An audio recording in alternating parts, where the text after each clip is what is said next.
Welcome to the Week in Italian Startup, where we discuss the latest highlights happening in the Italian tech and investment ecosystem. Welcome everyone to the Week in Italian Startup, where Niccolo and we discuss the main news happening in the Italian startup ecosystem.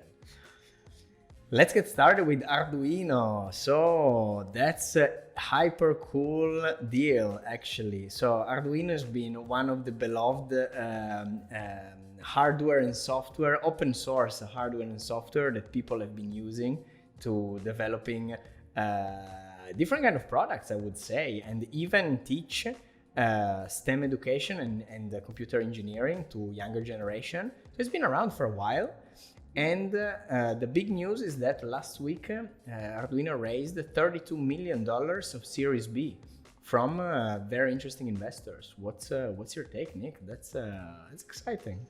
Well, it is actually. It was a bit unexpected. I wasn't expecting a round from Arduino, but in Insight, that's pretty cool, and it was perfect timing actually. I happen to know the CEO of Arduino. He was one of my former bosses in another past life. Awesome. And he did a great job in preparing Arduino for exactly this moment. And it's now clear what he was doing. And Arduino has a bumpy history.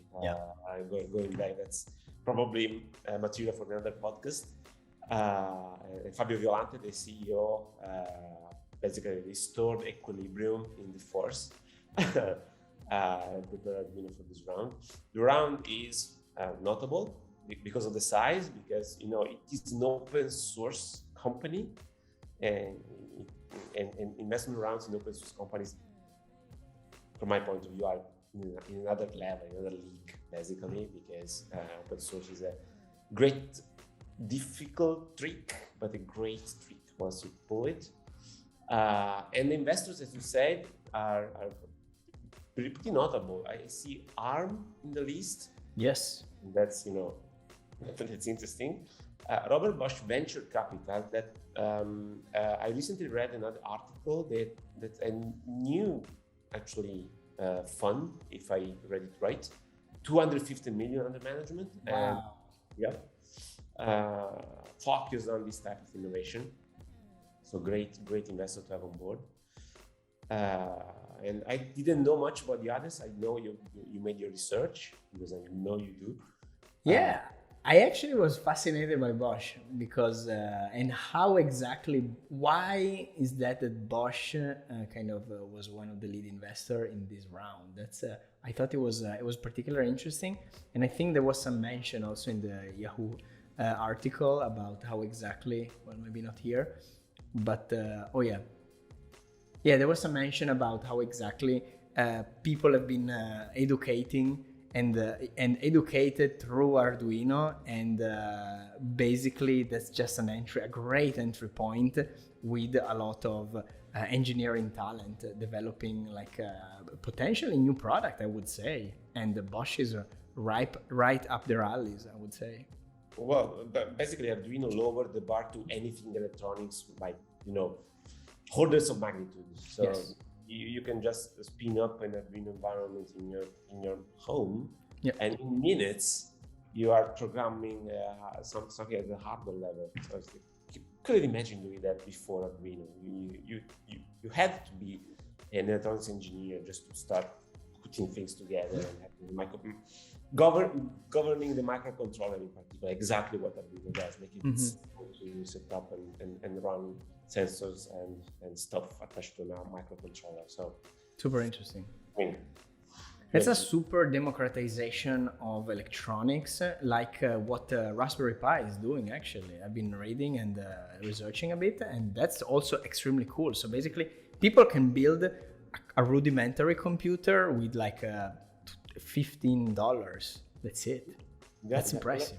Don't let me mention how many experiments are running in my apartment right now. So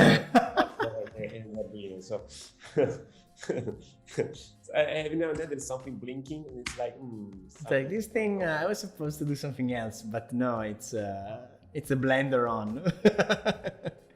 Awesome. But I like the angle. It's really democratizing a lot of knowledge and making it accessible. So people can literally build a product with a very, very low budget. And that's amazing. That's truly amazing. Interesting. Right. Let's move on to Rentuu, UK-based company, raising 3 million euro from a syndicate. A very peculiar syndicate, I would say, people in the travel industry. So we have essentially Stelios, founder of EasyJet, and together with Fabio Cannavale, founder of lastminute.com, and essentially, being two of the lead investor in this 3 million round, and essentially Rentuu, from what I understand, is already a service provider to EasyJet. So there is already like a product right there being deployed, and it makes perfect sense actually. Yep. I also believe that the company is actually an official is licensing the Easy logo, the official Easy logo. Yes. In their operations. So they basically are tightly related to EasyJet. So it's not surprising that the founder CEO is investing. And they are offering the platform for the renting stuff related to the EasyJet. And that's interesting. It's a UK company. I'm mentioning it because one of the founders is actually Italian. Okay. So it perfectly fits our newsletter and our conversation. And it goes back to the article from last week about how many Italians are actually raising capital and startups abroad with respect to remaining in Italy, basically. Mm-hmm, mm-hmm. Interesting. And it's the company is probably in the Italian Angels for Growth portfolio. So actually, the round was announced with them. Yeah. So there are some more connections to Italy as well. Interesting. Yeah, still need to do some data analysis on, what's the difference between, an Italian-based founder versus an Italian foreign, like territory-based founder, and how things relate. The discussion. That's gonna be another topic of another long podcast. Anyway. Yeah. Awesome. Like a round table with Italian founders in Italy, Italian founders abroad, changing notes and. No, totally. I would be, I don't know, worried about the outcome. The arguing. There is some solid positions on both sides, I would say. Yeah. Yeah. Good arguments. All right, moving on to one of my favorite verticals, actually. I have a soft spot for edtech, and that's an interesting deal, Marshmallow Games. EdTech company, basically building apps to introduce kids to both STEM and other kind of skilled like learning, raising 2 million euros from CDP Venture Capital and Sefea Impact SGR. So let's talk about first what these guys are doing, which I thought was very interesting. So they develop essentially apps, and they've been developing like a bunch of apps in the last 10 years, all focused on a specific kind of learning, being it interactive books, being it STEM education, being it like exploring space. So it's an interesting take, because it's not the sort of all-encompassing education platform, but it's really broken down into bits, and I thought it was a very interesting angle for kids especially. Yeah, that's if you look at it from a catalog point of view, there are a lot of opportunities to cross-sell and cross the apps altogether, because they cover different areas, and that's probably an important move when you're into this type of markets. So yeah, it makes great sense. And the team they've been around for quite a while. Okay. For a gaming/edtech company in a country such as Italy, that's, I would say, difficult. So there are a lot of players, but very small teams in Italy regarding gaming, and small teams means high instability. So kudos to the founders of Marshmallow Games for being able to stay focused on their operations so far and raise money, and I would say reaching actually good results. Yeah, that's cool. What I also was particularly cool was that the kind of the branching out of the company. So if you like Zen Create, I don't know if you saw this part. So essentially, Zen Create is like a shoot off of what they're doing, and they're creating a no-code tool to build apps. So I believe from the experience of app creation, they're also like kind of pushing the app creation tool that everyone can use, and trying to ride also the no-code wave. And it makes perfect sense actually, because that's basically sharing with the world practices and insights that they've been building like across different apps. So it's a good way to take that kind of asset and make it available to people. Yeah, it's the right tool at the right time. I mean, there are a lot of takes on this type of solution, but I think there is a lot of space for new proposals, I would say. Yep. If they can crack and solve some of the basic problems with no-code development and distribution in particular. But yeah. Wait. So distributing apps automatically on app stores, that's not that easy thanks to Apple usually, Yeah. Very good. No, that's awesome. My question is, will we ever have like the big winner in the no-code space, both for websites and for apps, or the thing are gonna explode into extremely verticalized elements? Like, okay, there's gonna be one leader into the e-commerce, like fashion e-commerce space, one leader into the food sort of management and e-commerce, and then the apps, the edu apps, and everything is gonna be no-code. That's that's an interesting thing to see and think about. Yep. I have no specific take on this. I mean, the one platform to make it all, it was fashionable in the past, and then specialization and the ability with specific technologies to make wonderful things made the Swiss Army knife platforms not that attractive. Totally. So there are kind of waves coming and going and oscillating between one size fits all and specialization and vertical segments, and then going back. Yeah. And there are some relationship to technologies. I mean, now we are probably in the swing related to vertical technologies, and maybe if anything good emerges, we are swinging back to one technology to make it to fit them all. I don't know. Yes, it's probably promising for that, but we'll see. Awesome. All right, OranGogo. Let's talk about sports tech.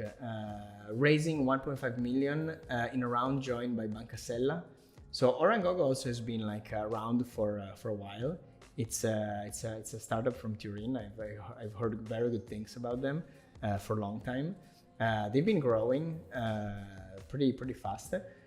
It's a nice round, I would say, and they're really catering a very specific element of Italy, which is the sports association, which it's kind of a very Italian thing, because you go abroad, you have gyms, you have fitness clubs, you have like this kind of thing, but the association part with all the elements, that's very Italian. So that's what they're trying to do essentially is build the biggest network of sports association, and so that they can market their classes, their courses, their events, and so on and so forth. Yeah, I never considered the fact that that's a very Italian thing, the sports association. So I did that. There are none of them in I wouldn't say US or UK, but France or Germany. Good point. I don't know. Yeah. I don't know. That's an interesting point, actually. Yeah. I think they probably suffered from the COVID period, lockdown in particular, but they emerged, I would say, strong enough to open this fundraise. I believe it's still ongoing and closing in December. Yeah. But in the meantime, they announced this participation by Banca Sella Banca Patrimoni Sella. Sorry. So yeah, that's a subtle point, right? Because they are investing through Banca Patrimoni Sella and not the usual vehicle, right? That they do a tech investment with, right? Yeah, the point is that they have several vehicles that invest depending on the startup, on the goal, on where it comes from. So not just one. Something similar to Azimuth. Yeah. We're always confused about Azimuth. What these guys are doing, they have too many vehicles. Come on. And Banca Sella has been very present in the startup ecosystem. They've been investing a lot in funds and startups. So I don't know whether, for example, I'm not sure whether Banca Patrimoni invested by its own balance sheet or by the asset under management, because I believe the Banca Patrimoni selects the wealth manager. Okay, I see. So that would be interesting. And parallel to that, a little detail is that Elysia Capital was the one investing, which is the family office from Stefano Buono from Lifty. So again, kind of so it sounded like a wealth management play. I don't know, somehow it doesn't fit on the other on the other vehicles, and so they're making it maybe from their own sort of I don't know, different kind of strategic money maybe. Yeah, that's a good point. My takeaway is that Stefano is and will become an ever important figure in the startup ecosystem in Italy. He's been investing from his own capital, his own family office. He's been running Lifty, now with Nucleo, and blowing up, totally blowing up. I think good point. His presence, his importance will be ever increasing. So he's a great person to have in this position. So very important to look at him as a role. So awesome. And he brings together two very interesting and specific backgrounds. I mean, entrepreneur, researcher. Because his past as a researcher is great, and now an underdog in terms of how many things he's been doing and how little we're seeing him actually on the front line officially. Yeah, that's true. He's been there, present, but kind of quiet, doing something. Very interesting. Exactly. Quiet, but doing stuff. Yeah. Fantastic. All right. Let's talk about CDP Venture Capital announcing first closing of 60 million euro service tech fund. Let's talk about what is service tech, first of all. I know. I had a conversation on LinkedIn about exactly. You've been you saw that. Answering to that. So what's that? Tell us. Well, long story short, I have no idea, but okay, cool. I see the definition that CDP is giving. So basically, startups related to strategic services related to fintech, to insurtech, to cybersecurity. So those are the specific areas where the service tech fund will invest. And then they have additional verticals lined up for investment, so additional funds, the ones that you are highlighting over there: industry, energy, and infrastructure. Yeah. Infrastructure meaning physical infrastructure. Physical, yeah. Industry has been already live. It was launched last year, and so service tech is the second one currently operating. And the service tech fund will invest. They had some example sectors: finance, credit scoring, wealth management, micro insurance, welfare, analytics and big data, cybersecurity. Those are the areas that they were looking to the service tech fund. The other peculiar thing I thought it was that this is essentially it's a comparto, which is a part of an already existing fund, which is Fondo Corporate Partners 1. So does it tell us something about the strategy they're adopting? Because at the beginning it sounded more like, okay, there's this one big fund and investing through it. Now they're kind of splitting it into comparti to make it more sector aware in a way. What's your thinking on that? Because the corporate partner one is PMI, like in small and SME, small and medium enterprise mostly, in essentially strategic verticals, which is kind of on a broad side, I would say. And maybe they're trying to sort of give it like a better direction by creating compartments of that. So maybe that's one way to think about it.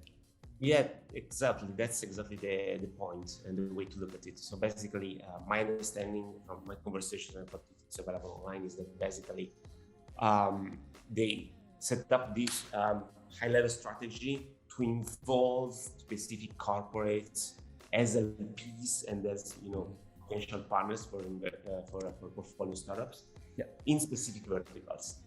And consider that this strategy as probably has some basic common points. For example, the way you involve the strategic LP with the portfolio companies. They set up this main container, the corporate venture fund one, and then they created the compartments underneath it for the specific verticals. I mean, in the service tech vertical, we have bank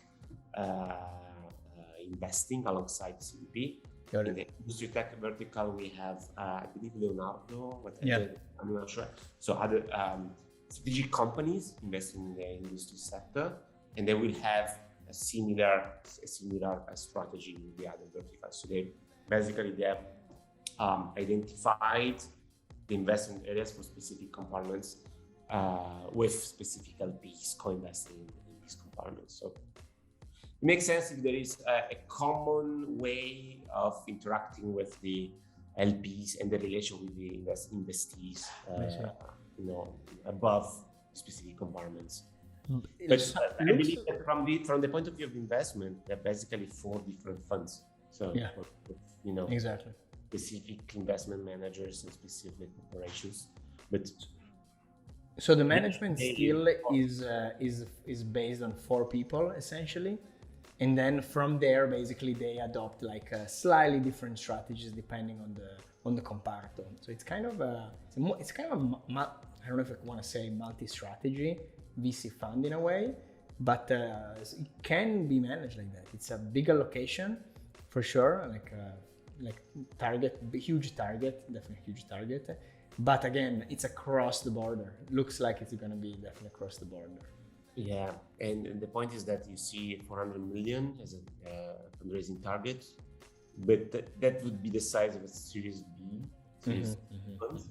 But actually, if you cut it to 4 different baskets, they're basically 4 early stage funds. So that's the pro and cons of the strategy. So it's an early stage fund with 400 million of funds value. So. And the team for managing 200 million or between 2 and 400, it's only 4 people. I mean, looks like. I don't know if there is any other level of technical personnel coming in, especially in different verticals, but it's a lot of work for sure.